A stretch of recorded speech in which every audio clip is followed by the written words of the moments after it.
Bonjour à tous et bienvenue sur cette vidéo. Aujourd'hui, on va plonger dans un sujet profond, presque mystique, mais tellement universel. Les 3 morts nécessaires pour renaître vraiment, selon les enseignements du bouddhisme. Non, on ne va pas parler de mort physique, mais de transformation intérieure, de ces moments où on doit lâcher quelque chose pour devenir une version plus libre, plus éveillée de nous-mêmes. Vous est-il déjà arrivé de sentir que quelque chose en vous devait mourir pour avancer? Une vieille habitude, une croyance, une relation toxique? Le bouddhisme nous enseigne que pour renaître, pour toucher à une paix profonde et à une vie plus alignée, il faut accepter de laisser partir certaines choses. Ces morts symboliques sont des étapes puissantes sur le chemin de l'éveil. Dans cette vidéo, on va explorer 3 morts essentielles. La mort de l'ego, la mort des attachements et la mort de l'illusion.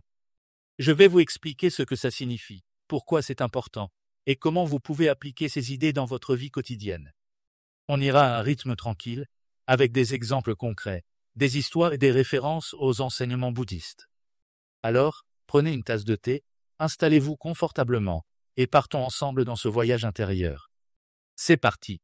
Section 1. Comprendre la renaissance dans le bouddhisme. Pour bien comprendre les 3 morts, il faut d'abord saisir ce que signifie renaître dans le bouddhisme.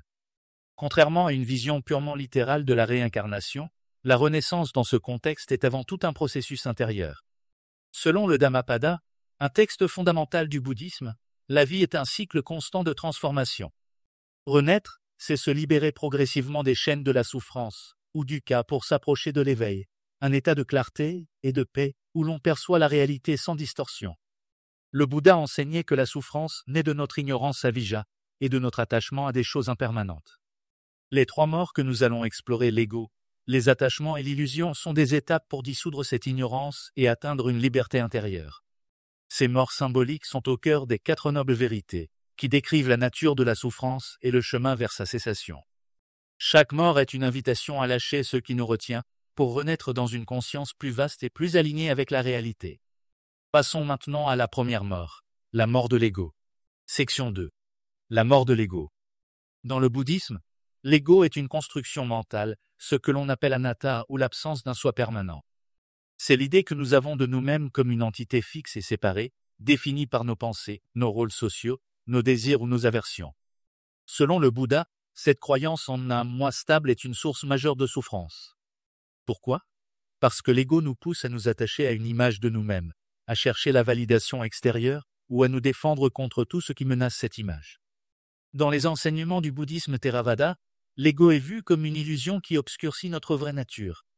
Cette vraie nature n'est pas une identité individuelle, mais une conscience interconnectée avec tout ce qui existe. La mort de l'ego, c'est donc le processus de reconnaître que ce moi, auquel nous tenons, n'est pas réel.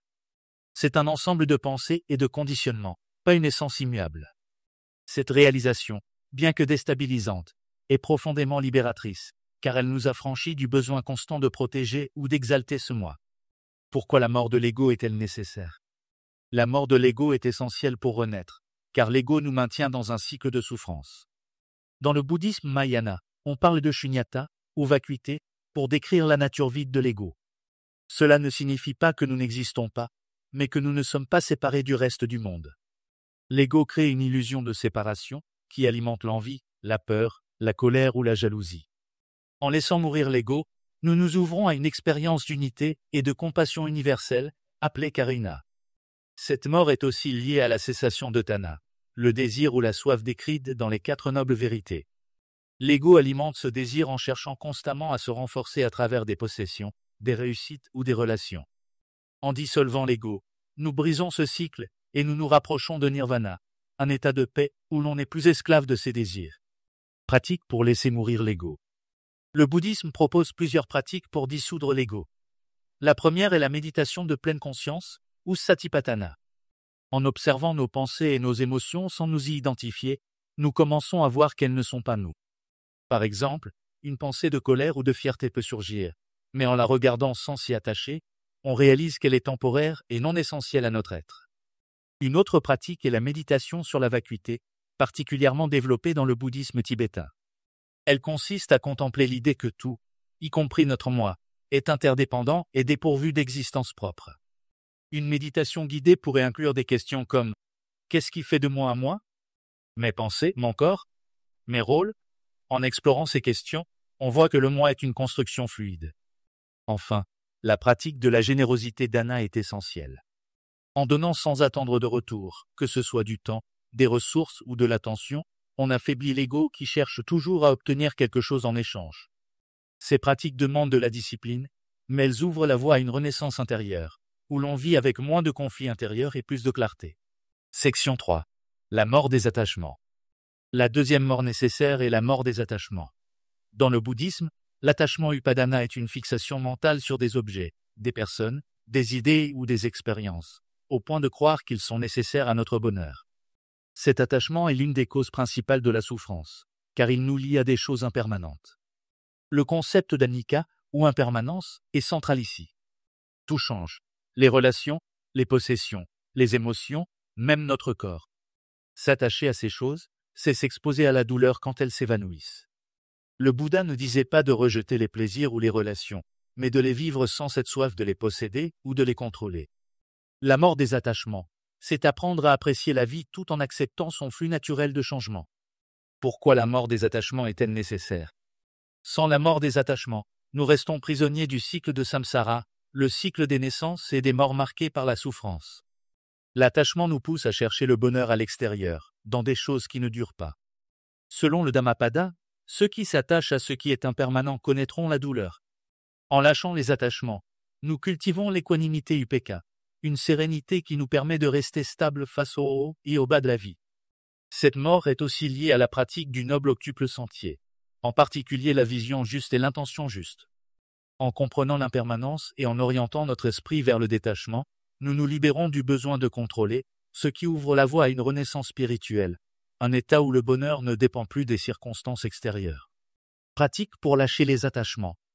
Pour dissoudre les attachements, le bouddhisme propose la méditation sur l'impermanence. Une pratique courante consiste à contempler le cycle de la nature, la naissance, la croissance, le déclin et la disparition. Par exemple, on peut méditer en visualisant une fleur qui s'ouvre, puis se fane, pour intégrer l'idée que tout suit ce cycle. Cette méditation aide à relativiser notre besoin de retenir les choses. Une autre pratique est la réflexion sur la non-possession. Cela implique de reconnaître que rien ne nous appartient vraiment, pas même notre corps ou nos pensées. Une méditation guidée pourrait inclure la répétition mentale de phrases comme « Ceci n'est pas la moi, ceci n'est pas moi, ceci n'est pas mon soi ». Enfin, la pratique de la gratitude est essentielle. En cultivant un sentiment de reconnaissance pour ce que nous avons sans chercher à le posséder, nous transformons notre relation aux choses. Ces pratiques demandent de la patience, mais elles permettent de vivre avec plus de légèreté et de liberté intérieure. Section 4. La mort de l'illusion. La troisième mort est la mort de l'illusion, ou Maya. Dans le bouddhisme, l'illusion désigne la perception erronée de la réalité. Nous voyons le monde à travers le filtre de nos pensées, de nos désirs et de nos conditionnements, ce qui nous empêche de percevoir la réalité telle qu'elle est. Selon le Bouddha, cette illusion est à l'origine de notre ignorance avijja, qui nous maintient dans le cycle de la souffrance. L'illusion la plus fondamentale est celle du soi séparé, mais elle inclut aussi la croyance que les phénomènes extérieurs sont permanents ou qu'ils peuvent nous apporter un bonheur durable. La mort de l'illusion, c'est voir au-delà de ces filtres, reconnaître la nature interdépendante et impermanente de tout ce qui existe, et toucher à la réalité ultime, souvent décrite comme la telle quelle tatata dans le bouddhisme zen. Pourquoi la mort de l'illusion est-elle nécessaire? La mort de l'illusion est essentielle pour atteindre l'éveil, car elle nous libère de l'ignorance qui alimente la souffrance. Dans le bouddhisme Mahayana, cette idée est développée à travers le concept de prajna, ou la sagesse pénétrante, qui permet de voir la réalité sans distorsion. Sans cette mort, nous restons piégés dans des perceptions erronées, comme croire que notre bonheur dépend de conditions extérieures, ou que nos pensées définissent la vérité. En dissolvant l'illusion, nous cultivons la vision juste, une compréhension claire de la réalité. Cela nous permet de vivre en harmonie avec les choses telles qu'elles sont, sans être esclaves de nos jugements ou de nos attentes. Cette mort est la plus profonde, car elle touche à la racine même de notre ignorance. Pratique pour dépasser l'illusion. Pour dépasser l'illusion, la méditation vipassana est une pratique clé. Elle consiste à observer la réalité de nos sensations, nos pensées, nos émotions avec une attention soutenue, sans s'y attacher ni les rejeter. Cette observation révèle la nature impermanente et interdépendante de tout ce qui surgit. Une autre pratique est l'enquête de soi, particulièrement utilisée dans le bouddhisme zen. Elle consiste à se poser des questions comme « Qui suis-je » ou « Qu'est-ce qui perçoit cette pensée ?» Ces questions nous aident à voir que notre moi et nos perceptions sont des constructions temporaires, non des vérités absolues. Enfin, la contemplation des interdépendances est essentielle. Dans le bouddhisme tibétain, on médite sur le fait que tout existe en relation avec autre chose. Par exemple, un arbre dépend du sol, de l'eau, du soleil. De la même manière, nos pensées et nos expériences dépendent de causes et de conditions. Cette contemplation dissout l'illusion d'un monde fragmenté et nous ramène à une vision unifiée de la réalité. Nous avons exploré les 3 morts nécessaires pour renaître vraiment selon le bouddhisme. La mort de l'ego, qui nous libère de l'illusion d'un moi séparé. La mort des attachements, qui nous affranchit du besoin de posséder. Et la mort de l'illusion, qui nous permet de voir la réalité telle qu'elle est. Ces 3 morts sont des étapes du chemin vers l'éveil, un processus qui demande du courage, de la discipline et de la compassion. Chaque pratique, méditation, contemplation, générosité est une invitation à lâcher ce qui nous limite pour renaître dans une conscience plus vaste, plus paisible. Le bouddhisme nous rappelle que ce voyage n'est pas linéaire. Chaque moment de lâcher prise est une petite renaissance. Merci d'avoir suivi cette exploration.